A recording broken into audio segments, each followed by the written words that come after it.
The Earth is drowning in trash. Okay, maybe that's a bit of an exaggeration, but the amount of space junk in orbit is becoming a serious issue for astronomers and space agencies worldwide, and it isn't going away anytime soon. What exactly is space junk? How much of it is there? And why should you care if it falls on your house? It's me, and you're watching this channel. Join me today as we learn all about the problem with space junk. Space junk, also called space debris, are objects that humans have put into space but no longer need. It can be anything from old satellites to tools dropped by astronauts during spacewalks. There are millions of pieces of space junk orbiting our planet, and at least 3,000 of them are in geostationary transfer orbit, which is very similar to low Earth orbit, where the International Space Station resides. Since 2009, the ISS has had to make evasive maneuvers to avoid collisions with pieces of space junk, and these close calls are becoming more frequent. In 2018, the ISS avoided one piece of debris twice because it was tumbling end over end in an unpredictable way. Another time, a piece of unknown debris approached the station at an alarming speed of 44,000 kilometers per hour. It came within just 17.5 kilometers of the ISS. That's closer than some airports are to a runway. If something that size hit the ISS, it would certainly destroy the station and any astronauts inside. Luckily, space junk hasn't destroyed anything yet, but it could soon unless we do something about it. So what exactly is the danger? First off, space junk can damage expensive equipment like satellites or the International Space Station. If the ISS were to be destroyed, we'd lose the ability to study our home planet and conduct research in microgravity, which is used to develop new medicines and technologies. A lot of satellites we rely on would also be lost, including those used for communication and GPS navigation. Even if they weren't knocked out of orbit, all that space junk would make it too dangerous for humans to venture into space again. But don't worry. Chances are you won't be killed by space junk. Even though 50 million pieces of space junk are zooming around the Earth at speeds that would make your head explode, most of it is really tiny and will burn up in the atmosphere before it reaches the ground. NASA tracks more than 27,000 pieces of trackable debris and calculates that there's a 1 in 100 chance that someone will be hit by a piece of space junk over their lifetime. These objects tend to be small and light, such as flecks of paint, pieces of thermal covering, dead batteries, tools, and even human skin. It might seem scary, but being struck by space junk is about as likely as being struck by lightning twice. However, there is a chance that larger and more dangerous pieces of debris could hurtle towards the Earth. We know that some satellites have crashed into the Earth before, such as the European Space Agency's Ariane 1 rocket in 2009 and NASA's Upper Atmosphere Research Satellite in 1996. Luckily, they landed in unpopulated areas and no one was hurt. But if a large piece of debris were to fall in a populated area, it could cause serious damage. In 2013, a 25-ton piece of space junk called an upper stage booster from a Russian rocket fell over the Chelyabinsk Oblast in Russia. Although it was expected to disintegrate in the atmosphere, the booster broke up higher in the atmosphere than predicted, and more than 1,500 pieces of debris rained down on the Earth. About 100 of these pieces were tracked, and the rest were too small to be followed. One of these pieces entered a house and caused substantial damage, injuring 100 people who were injured by flying glass. The event highlighted the risks posed by space junk and led to calls for increased international cooperation to reduce the amount of debris in orbit. But why is there so much space junk? When the first Sputnik satellite was launched in 1957, no one really gave much thought to what would happen when it eventually stopped working. At that time, scientists believed the atmosphere would take care of everything. But since then, the number of objects in orbit has grown exponentially. As more and more satellites were launched, they added to the growing cloud of space junk. It's estimated that at least 3,000 satellites have been launched since 1957, and many of them are still up there.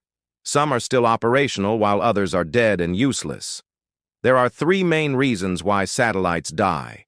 They can fail shortly after launch due to technical problems or become non-functional after years in space due to the degrading effects of solar radiation.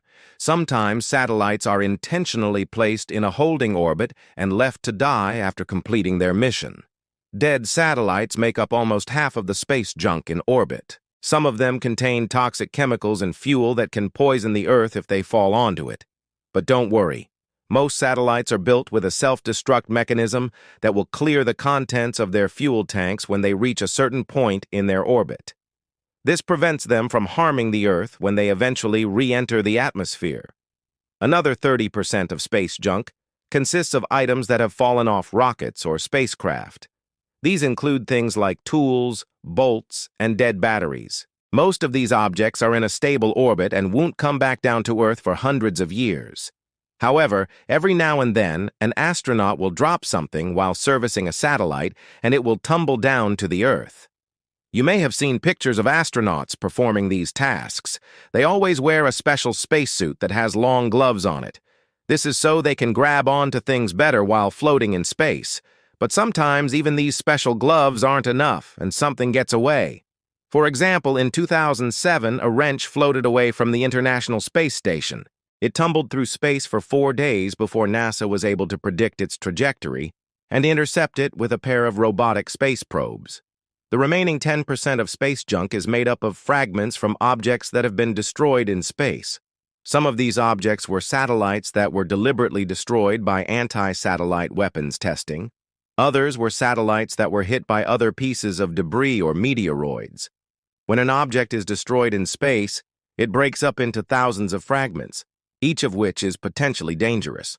In 2009, the United States and China tested anti-satellite weapons in space, destroying a satellite and creating thousands of pieces of debris. These tests showed that such actions could have serious consequences. That is because the debris created by these weapons can remain in orbit for decades and pose a threat to operational satellites and space stations.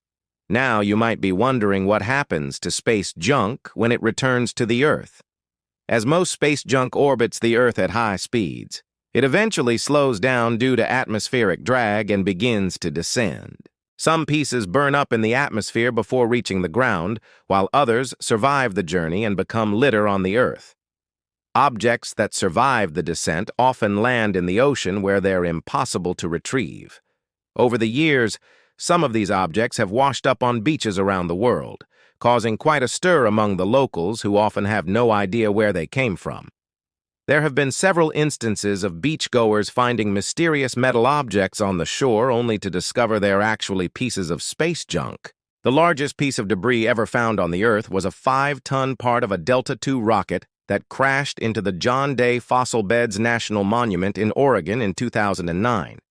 It was so large that it couldn't be moved and now stands as a permanent fixture in the national park. So what can we do to clean up all this mess? Several companies are already in the business of cleaning up space junk. One company uses a large net to catch space junk as it flies through space.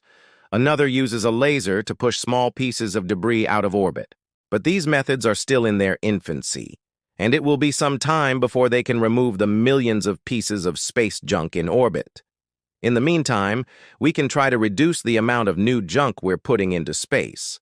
One way to do this is by building satellites that last longer and can be repaired or upgraded while they are in orbit. This would reduce the number of launches we need to send replacement satellites into space. We can also work on developing new technologies that use less material, such as inflatable modules and deployable solar arrays. These technologies would reduce the amount of debris left behind when satellites reach the end of their life. Another thing we can do is improve the way we track and catalog space junk. This would help us avoid collisions between space junk and operational satellites or spacecraft. We could also work on developing new ways to remove space junk from orbit, such as using robots or drones. These methods would be more efficient and less expensive than trying to clean up the mess once it's on the ground. And finally, we need to change the way we think about space junk. It's easy to see it as someone else's problem, whether it's the government, a private company, or someone else. But the truth is that we all have a role to play in keeping our planet clean. By making small changes in the way we manufacture, launch, and dispose of space junk, we can all help keep our planet clean and safe for future generations. This has been our channel. If you're interested in learning more about space junk, check out the resources in the description below. All the best, and see you next time.